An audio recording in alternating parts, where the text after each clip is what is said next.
아빠와 함께한 세계사 제21장 북아메리카를 둘러싼 전쟁, 유럽과 식민지의 의미 없는 전쟁들. 중국은 세계에서 제일 큰 제국이었고 중국의 조공을 바치는 주변 나라들은 중국의 지배에서 벗어나려는 희망을 늘 품고 있었어.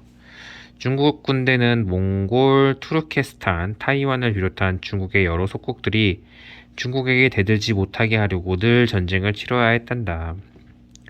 프랑스와 영국과 스페인의 제국들도 평화롭지 못하기는 마찬가지였어. 그런데 이제 그 세 제국은 해외의 여러 식민지들을 지키기 위해서가 아니라 자기들끼리 전쟁을 했어. 유럽 땅에서 서로 어깨가 맞닿을 정도로 가까이 붙어서 사는 처지에 말이야. 세 제국 사이에서 세 차례의 전쟁이 벌어졌는데 그 세 전쟁이 모두 유럽에서 시작되었다가 북아메리카의 식민지들로 번져갔어. 그리고 이 세 전쟁은 모두 두 개의 명칭으로 불리는데 하나는 유럽 사람들이 붙인 것이고 다른 하나는 식민지 개척자들이 붙인 것이란다. 세 전쟁 모두 어느 한 제국도 아무것도 없는 채로 얻은 것이 없는 채로 끝이 났어. 첫 번째 전쟁은 유럽에서 프랑스의 세력을 더욱 넓히고자 했던 프랑스의 태양왕 루이 14세의 야심 때문에 일어났단다. 그의 야심을 막으려고 네덜란드와 독일 왕국의 오스트리아 주와 영국 세 나라가 동맹을 맺었어. 그들은 그 전쟁을 대동맹 전쟁이라고 불렀단다. 영국군이 유럽 땅에서 프랑스군과 싸우는 동안에 영국 정부는 북아메리카의 원주민 이로쿼이족을 돈으로 깨워서 캐나다의 프랑스 정착지들을 공격하게 했어. 이로쿼이족이 영국 정부의 돈에 팔렸다는 사실을 알아차린 프랑스 정착민들이 영국인들의 정착지를 공격했어. 그렇게 해서 시작된 영국인들과 프랑스 사람들 간의 전쟁이 그 후 8년 동안이나 계속되었단다. 그들은 그 전쟁을 당시 영국 국왕 윌리엄의 이름을 따서 윌리엄 왕 전쟁이라고 불렀어. 그러니까 이것은 대동맹 전쟁이 다른 이라고 할 수 있는 거지. 대동맹 전쟁은 유럽 땅에서 일어난 것이고 윌리엄 왕 전쟁은 아메리카 땅에서 일어난 것이야. 8년 동안의 윌리엄 왕 전쟁이 끝났지만 어느 쪽도 승자가 되지 못했어. 그러나 유럽에서는 영국과 프랑스가 마침내 평화를 이루었단다. 두 나라는 북아메리카의 정착민들에게 이제 그만 싸우라고 명령했어. 8년 동안의 지루한 전쟁은 프랑스와 영국 식민지들이 서로를 증오하게 만들었다는 것 이외에는 어느 쪽도 얻은 게 없는 채로 끝났던 거야. 그리고 4년 후 프랑스의 루이 14세는 그의 손자를 우여곡절 끝에 스페인의 국왕 자리에 앉히고 이전에 그 어느 국왕보다도 더 막강한 권력을 가지게 해주었단다. 그러자 영국과 네덜란드가 또 프랑스에게 전쟁을 선포했어. 두 나라는 이번에는 스페인까지도 전쟁에 몰아넣었단다. 스페인 계승 전쟁이라 불리는 이 전쟁은 여러 해 동안 유럽 땅을 전쟁터로 만들었어. 그리고 이번에도 북아메리카의 프랑스와 영국 식민지들이 조국들이 서로 싸우는 것을 그냥 보고만 있지 못하겠다는 듯이 전쟁을 시작했단다. 북아메리카 식민지에서는 그 전쟁을 새로 영국의 국왕이 된 앤 여왕의 이름을 따서 앤 여왕 전쟁이라고 불렀어. 원래 오렌지공 윌리엄과 메리 여왕 부부가 죽고 메리의 여동생 앤이 영국의 왕위에 올랐던 것이야. 영국인들은 앤 여왕 전쟁 동안에 프랑스 정착지 몇 곳을 빼앗았어. 퀘벡주 동쪽에 있는 아카디아라는 프랑스 정착지도 이제는 영국인들의 손에 들어갔어. 또 영국인들의 군대는 저 멀리 플로리다까지 내려가서 펜서콜라라는 스페인 정착지를 불태워버리기까지 했어. 이제는 영국이 북아메리카에서 다른 나라들보다 조금 앞서기 시작하는 것 같았어. 그러나 이 전쟁도 역시 어느 쪽도 진정한 승리를 거두지 못한 채 끝났단다. 유럽에서 영국과 프랑스가 평화 조약을 맺고 13년 동안 지루하게 계속되었던 스페인 계승 전쟁을 마감했어. 그러자 북아메리카의 프랑스와 영국과 스페인 식민지들 사이의 전쟁도 덩달아서 끝이 났단다. 그리고 프랑스와 영국은 한동안 평화롭게 지냈어. 두 나라 모두 새로운 통치자가 들었었어. 스페인 계승 전쟁이 끝난 지 2년 후에 루이 14세가 죽고 고작 5살 배기 증손자가 왕위를 물려받았어. 영국의 앤 여왕도 죽었는데 왕위 계승자가 없었어. 그래서 영국 의회는 투표를 해서 바이블 킹 제임스 1세의 증손자에게 왕관을 씌우기로 결정했단다. 이름은 조지 루이스인 그는 충실한 프로테스탄트 신자였어. 그런데 문제가 있었어. 조지는 영국인이 아니었던 거야. 조지의 어머니는 제임스 1세의 손녀였어. 독일에서 태어나고 자라서 독일 왕국의 어느 왕자와 결혼한 여자였단다.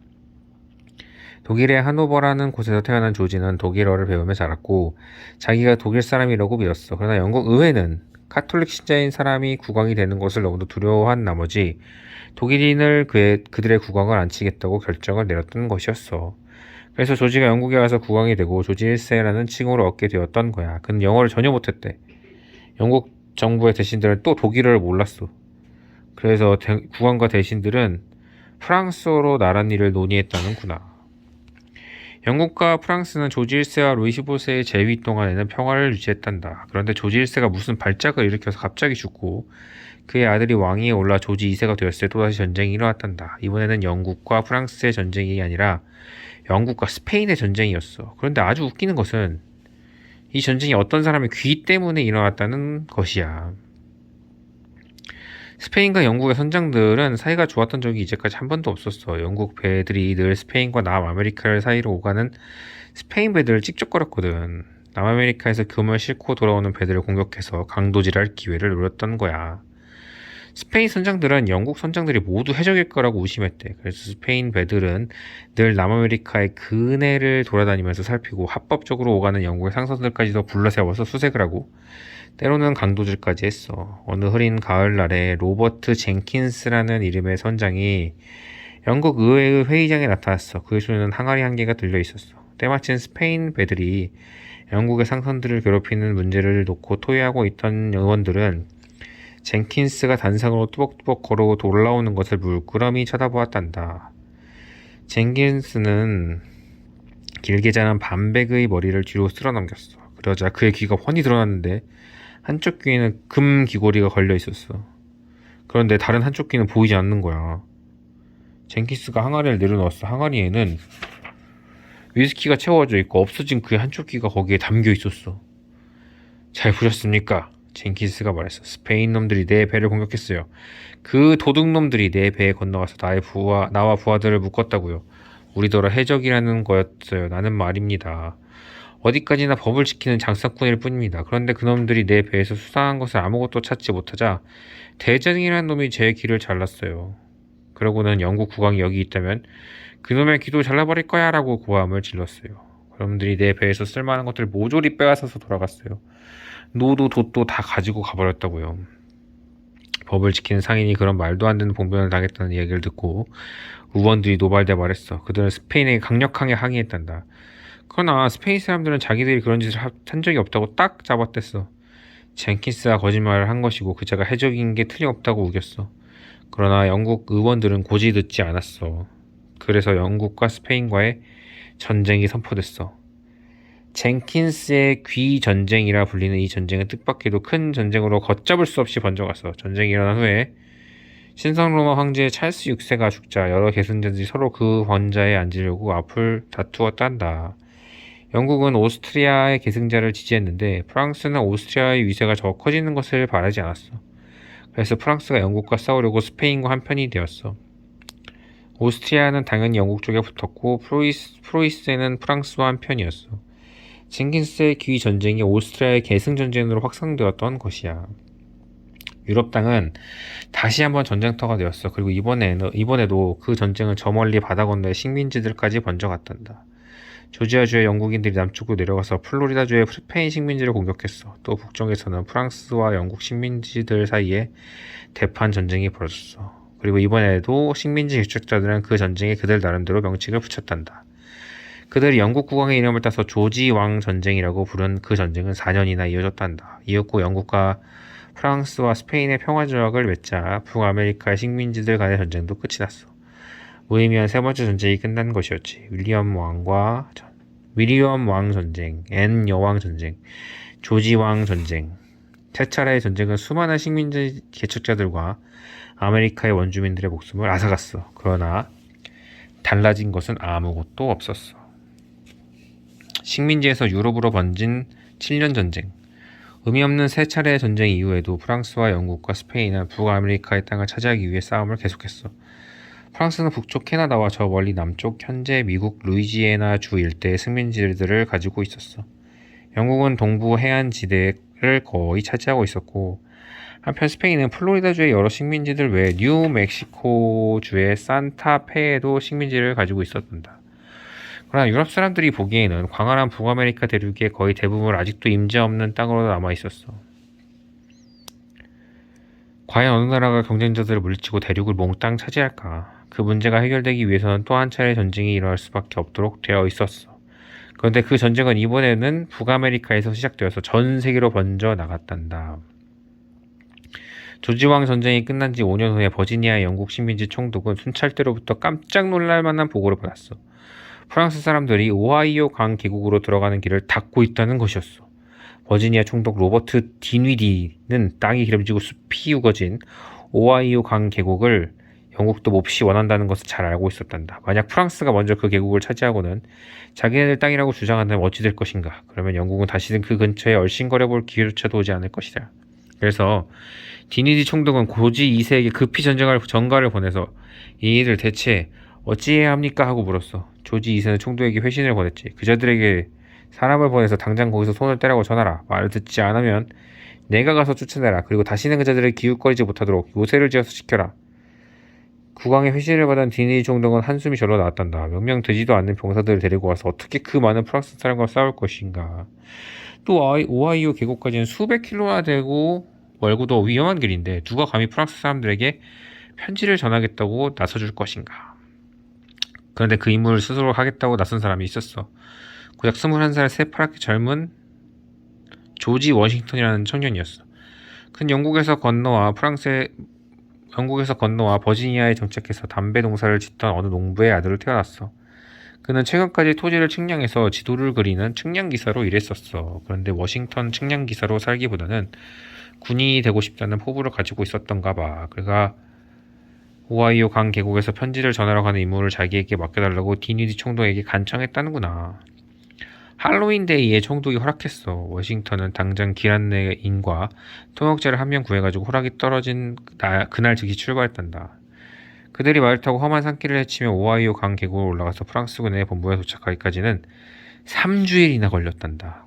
도중에 워싱턴은 그 계곡에서 땅이 가장 넓고 기름진 곳을 발견했어. 오하이오 포크라고 세 개의 강이 합쳐지는 지점이었어.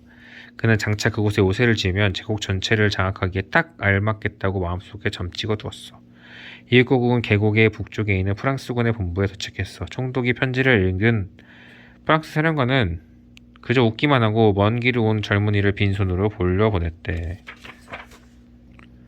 워싱턴은 갔던 길을 되돌아서 오기 시작했어. 그때가 12월 중순이었는데 갑자기 눈이 내리고 시시각각 날씨가 추워져 갔어. 식량이 떨어져 가고 있었어. 제대로 먹지 못한 말들도 힘이 빠져서 비실거렸고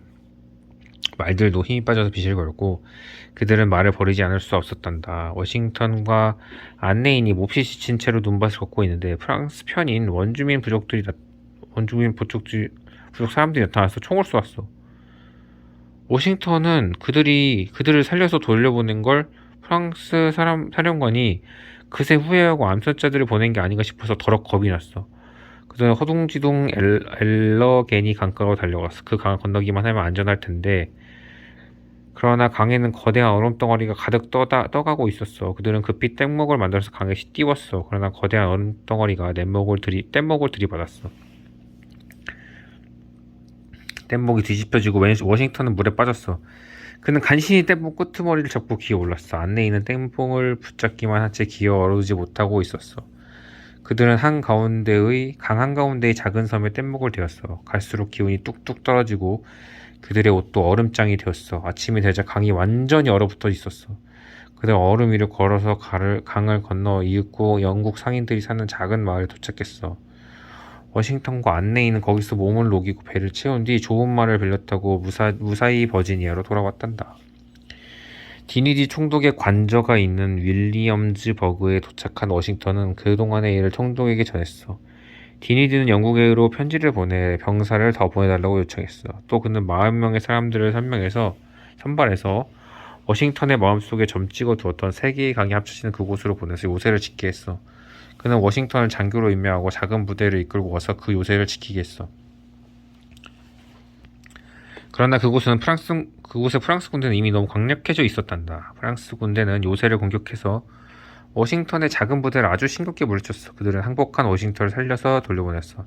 그러나 영국 사람들은 포기하지 않았어. 런던을 출발한 2,000명의 영국 정규군이 도착했고 그 부대의 사령관은 에드워드 브레독이라는 이름의 장군이었어. 브레독은 잘 훈련된 그의 정규군이 오하이오 강 계곡의 프랑스원과 그 하수인의 원주민들을 아주 쉽게 때려눕힐 거라고 호언장담했단다.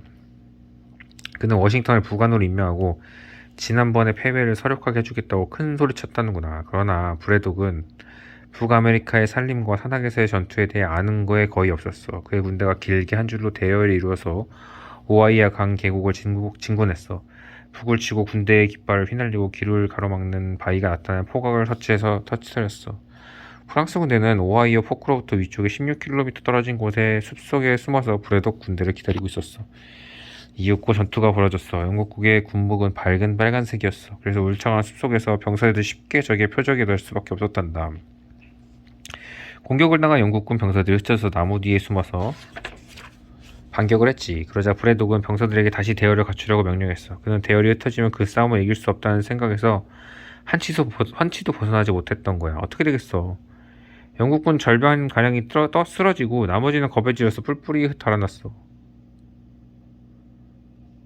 워싱턴도 거의 죽을 뻔했단다. 용케 살아서 돌아온 그가 그날 밤 옷을 벗어보니까 옷에 총구멍이 4개나 나 있었대.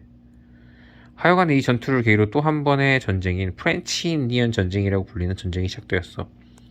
곧 유럽 여러 나라들이 편을 나누어서 전쟁에 가담했어. 전쟁이 유럽 전 지역으로 번지고 인도에까지도 번지고 바다까지도 전쟁터가 되었어. 나중에 유럽 사람들은 이 전쟁을 7년 전쟁이라고 불렀단다. 처음에는 프랑스가 기선제압을 하는 것 같았어. 그러나 영국 수상 윌리엄 피트는 최후의 승리는 영국인이 차지하고야 만다는 결의에 차 있었단다. 그는 북아메리카의 영국군이 돈과 배와 탄약이 부족해서 전쟁에 지는 일이 없게 하겠다고 나섰어. 식민지 병사들과 정규군이 서로 티격태격할 게 아니라 힘을 합쳐서 싸우도록 격려했어. 그리고 빨간 군복 병사들은 이제는 북아메리카의 산림과 들판에서는 어떻게 싸워야 적어도 지지 않을 것인지를 제대로 알아차렸어. 그들은 군복을 뒤집어 입고 그것만으로는 안심이 안 된다며 진흙까지 쳐발랐어. 또 총이 햇빛에 빛나지 않도록 총신에도 숯과 흙을 발랐어. 그리고 그들도 이제는 부대를 잘게 나누어 가지고 나무 뒤에 숨어서 싸웠어. 프랑스 편인 원주민 전사들은 기가 막혔던지 프랑스 사람한테 이렇게 말했대. 저 빨간 군복들이 이제는 뻣뻣하게 서서 싸우지 않아. 지난번처럼 멍청하지 않다고요. 그 무렵 프랑스 군의 촉사정도 몹시 좋지 않았어. 루이 15세는 너무도 나약하고 쓸모없는 인간이 되어 있었단다. 늘 여자들 꽁무니만 따라다니고 사치와 낭비에 돈을 펑펑 써댔어. 백성들이 그를 믿고 존경할 리가 있겠어. 전쟁이 시작된 지 3년이 지난 후에는 어떤 사람이 베르사유 궁전에 몰래 침입해서 주머니 칼로 그를 죽이려고 했던 사고까지 벌어졌다는구나. 얼마 못 가 프랑스군은 영국군에게 밀려서 북아메리카에서 쫓겨나기 시작했어. 워싱턴이 이끄는 부대가 오하이오 포크의 요새를 공격해서 되찾았단다. 그 요새는 영국 수상의 이름을 따서 포트 피트라는 새로운 이름으로 불리게 되었어. 지금의 미국 피츠버그시의 바로 그 요새가 있던 자리를 중심으로 발전한 도시란다. 이어서 영국군은 뉴프랑스의 중심지인 퀘벡을 점령했어. 이듬해는 몬트리올마저 빼앗았지. 뉴프랑스가 온통 영국의 손에 들어가자 프랑스 사람들은 항복하지 않을 수가 없었어. 결국 파리 조약이 맺어져서 7년의 전쟁이 막을 내렸단다. 루이 15세는 북아메리카의 프랑스 땅을 루이지애나라고 불리는 곳만 남기고 모두 영국에게 넘겨주기로 약속했어. 뉴프랑스에서 살던 사람들은 프랑스로 돌아가거나 루이지애나 식민지인 뉴올리언스로 이사를 갔단다. 절대로 떠날 수 없다고 우기면서 눌러앉은 사람들도 덜어 있었대. 그들은 여전히 프랑스어를 사용했지만 영국의 법에 따라서 살아야 했어. 루이 15세는 루이 14세로부터 물려받은 거대한 제국을 지켜내지 못했어. 당연히 백성들이 그를 증오했어. 얼마 후에 그는 천연두에 걸려서 죽었는데 죽은 바로 그날에 조정의 신하들이 시신에 생석회를 뿌려가지고 묻어버렸다는구나. 장례식도 치르지 않고 말이야. 얼마나 미웠으면 그렇게까지 했을까. 끝.